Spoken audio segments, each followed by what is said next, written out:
Welcome back to Experience Points, a less formal, more laid-back sort of video series where I talk about games that I've played a bit of, but have not yet finished. And today, I just had to talk about Visions of Mana. Just released their demo last night, and I immediately downloaded it and started playing away on it. I finished the demo in a nice leisurely, 2-3 hours or so. Some people could finish it in 45 minutes, but really, I just knew that I had to go explore everything in this world and kind of talk about everything that I've experienced up to this point and just give my first impressions. Legitimately, I'm just to lay some groundwork. Visions of Mana is the latest entry in the Mana series. It's not out just yet. I think it's coming out in August.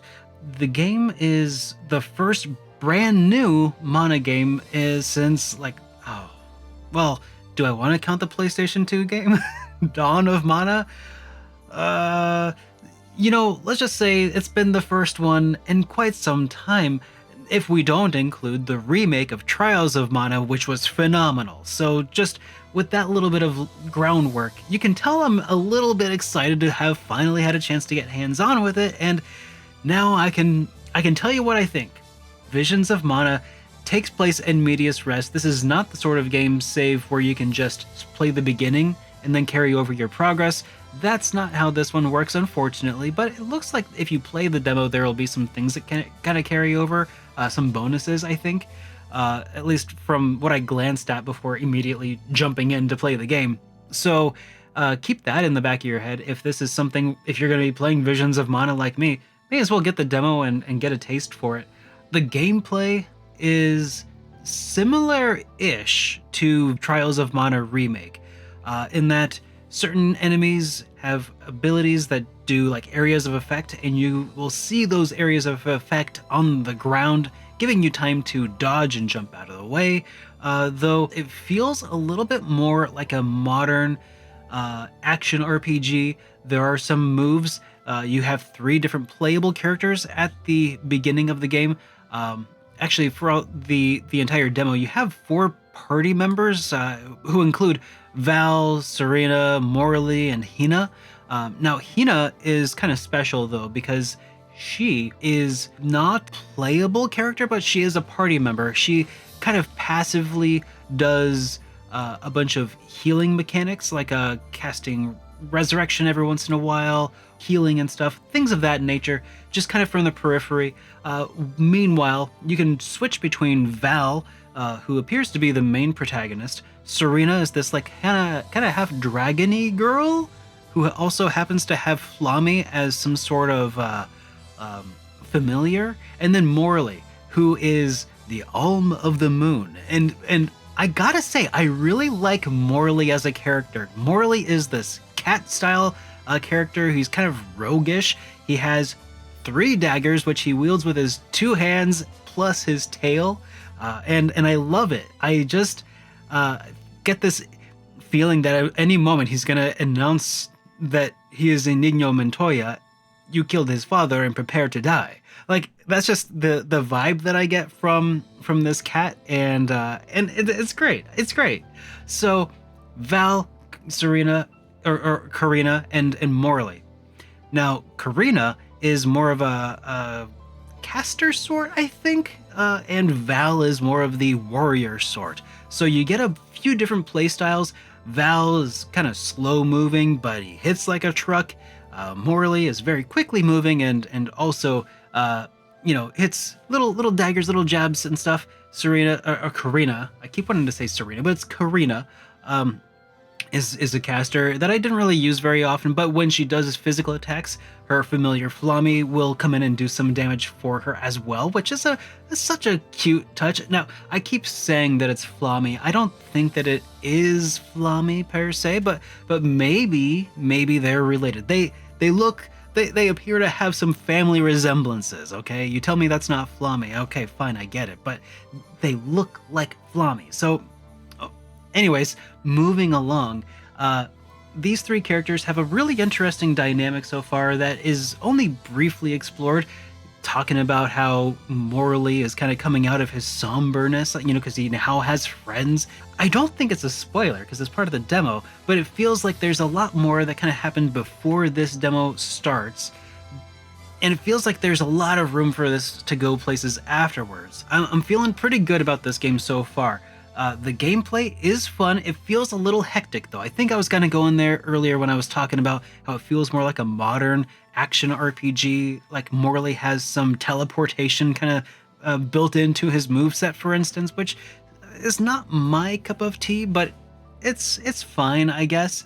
I think I prefer characters who control a bit more like Val. This is a bit more traditional than like a Souls-like game though, where there's not a whole lot of like weight and slowness to attacks and stuff. There's not really any sort of blocking mechanics that you have to worry about. So it's not Souls-like at all. It feels all right. I think that my preference lies a little bit closer to the Trials of Mana remake as far as the gameplay, the combat goes, but I'm sure it'll grow on me over time. The quick access menu is pretty handy to allow you to jump between using items and special abilities. Honestly though, I kind of stuck mostly to the physical damage because I just ran out of MP so quickly. But feels like a slower action RPG. It feels a little less, hack and slashy, and it feels a little more methodic, but not quite on the Souls side of things, if that makes sense. But even still, combat, especially against boss fights, feels a bit hectic. Although the boss fights that I encountered this time around also felt like I wasn't really on the verge of losing. Now, there are some aspects of this game. There are some like time trial things where you have some difficult enemies that you have to beat within a certain amount of time, and there are waves of them. That felt difficult, and I feel like the reason is I suspect it's meant to be completed at a later point in the game, but it's neat that it was there and that I could get my hands on with it, even though it wiped the floor with me. I feel like that's really where you'll find most of your challenge if you want to find more challenge in this game. And I think it's going to be necessary to do those challenges at a certain point because it seems like it's tied to various elemental bonuses.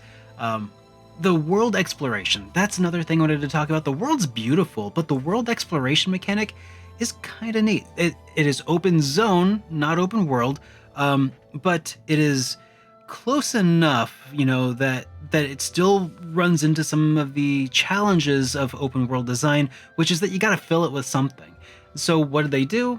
They filled it with these different elemental things that I don't remember what they do entirely off the top of my head. I think they recharge some of your stuff depending on what elements you have equipped.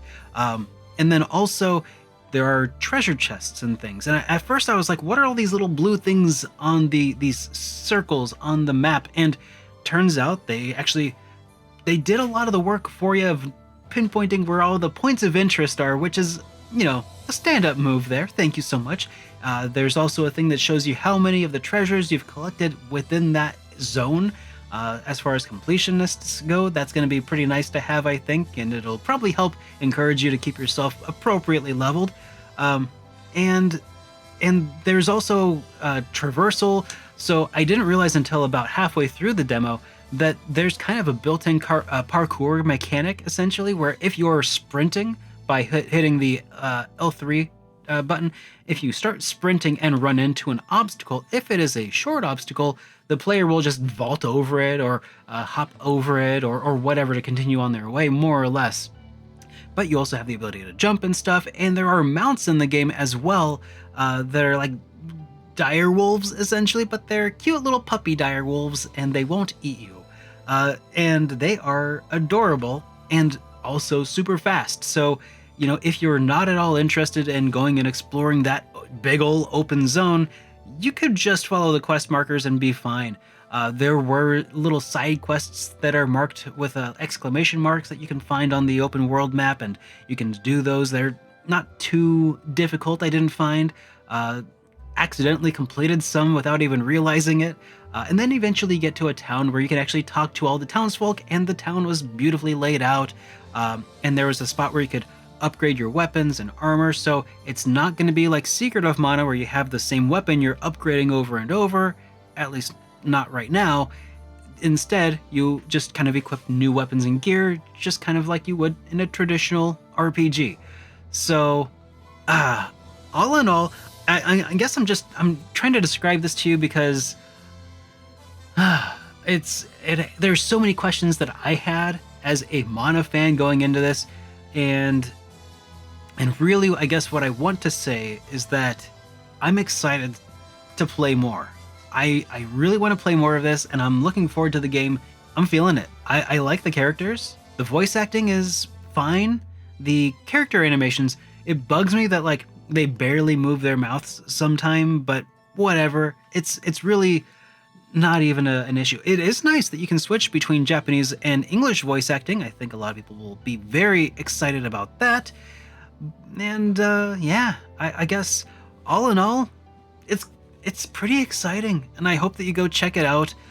You know, if you have a PlayStation 5 or something that you can play this game on, the demo is out there right now. I actually couldn't find it on my PlayStation 5. I had to go into Sony's site and do a search through the PlayStation Network online in a browser, and then I could redeem the code, and then I told it to download, and that's how I found it. But anyways, that's neither here nor there. I hope you enjoyed today's video. Let me know if you had a chance to get hands-on with it. What are your thoughts? Let me know in the comments down below, and I'll see you guys in the next one. Have a great day, everyone.